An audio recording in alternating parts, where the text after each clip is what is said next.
السلام لكم جميعا. أنا جورج أنتون. Peace be with you all. I am George Antoun, married and father of 3 daughters. I work at Caritas Gaza as administrative director. At first we received warnings by phone or through recordings to evacuate the places where we lived, messages I received personally because my house was in targeted areas. We were forced to settle and take refuge in the church until the situation calmed down, but the war still continues. The bombs keep hitting.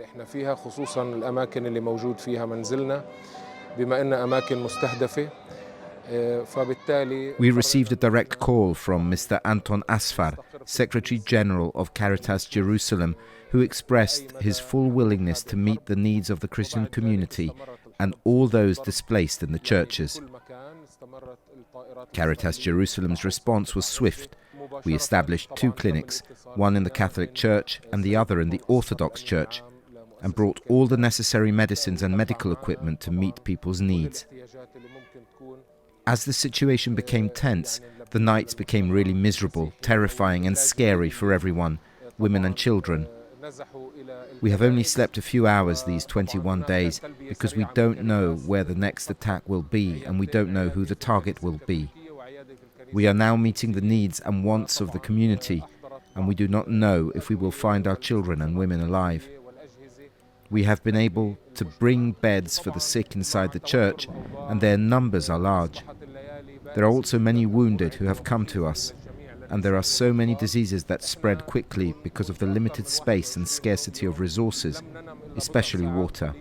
There are many of us here, and great is the demand for water, but it is not available. Electricity is still cut off, and we rely on the church generator to charge our phones and computers for important communications.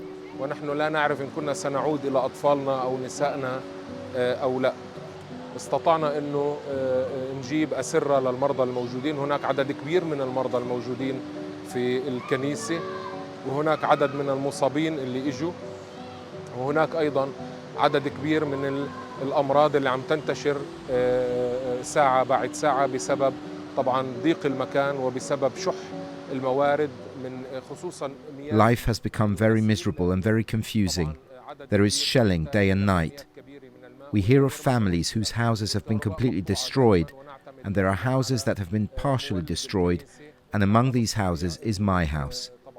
It has been partially destroyed, but it has become unlivable. This is a big burden for us, and especially thinking about after the war. There are also houses that collapse on their inhabitants without warning, and without the people living in them having the slightest foreboding that they are living the last moments of their lives. تم تدمير منازلها بشكل كامل، وهناك أيضا منازل دمرت بشكل جزئي، ومنهم منزلي ومنزل بناتي دمر بشكل جزئي، ويعني أصبح غير قابل للحياة الآن. وطبعا هذا عبء كبير علينا خصوصا بعد الحرب. وهناك أيضا منازل بنسمع إنه هي تقع على السكان اللي فيها دون سابق إنذار ودون أن يعلم من فيه بأن هذه آخر لحظات حياتهم. طبعا بعد ما تم قصف المستشفى الأهلي وتم قصف الكنيسة. After the Al-Ali hospital was bombed and the Orthodox Church was bombed, we were all terrified and believed that there was no safe place in Gaza. Now we are waiting for them to hit the area around us or even the church. We are experiencing moments of death. Actually, we are waiting for death any time. We are expecting to be eliminated any time. And we are helpless civilians who don't even know why this is happening. We are against violence, wherever it comes from. We denounce those who target the innocent, civilians, and all attacks that happen against innocent people, against women, against children and the elderly. We only want peace. Pope Francis has never left us from the first moment, and he is in constant contact with the church in Gaza. From here I am presenting a message to the whole church and Pope Francis personally and telling him, we will die if the church does not protect us. We thank all those who have communicated with us and all those who have helped support us in our survival and steadfastness. We will not leave the church. We will remain in the church because that is where we are. We feel safe here. Our presence in Gaza depends on our staying within the church. We are innocent, our children are innocent, We want to work to serve society. We want to work to serve humanity.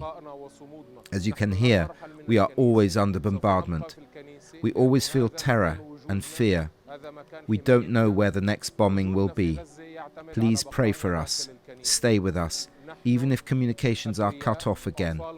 We have experienced 2 days of terror and fear. We died while we were alive. Please pray for us. Stay with us.